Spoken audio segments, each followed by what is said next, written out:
হিসেবে আমিও চাই যে আমাদের বোনটি বিচার পাক। তার বাবা মার আর কি আছে বলতো? আমিও আমার বাবা মার একমাত্র মেয়ে। যে মেয়েটি চলে গেল এইভাবে অত্যাচারিত হয়ে কষ্ট পেতে পেতে চলে গেল, তার বাবা মার আর কি আছে?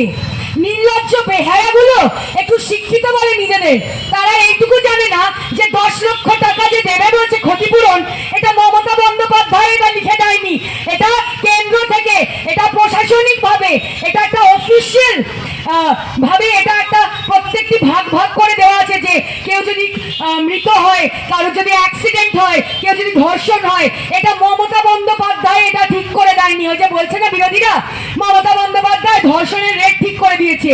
আরে কি বলবো, মানে মূর্খের দল, নির্লজ্জ বেহায়া। মূর্খ বললেও কম হয় এদের। সত্যি একটু পড়াশোনা করে তবে মুখটা খোলা উচিত। মুখটা খোলার আগে এটা একটু পড়াশোনা করে নিয়ে খোলা উচিত।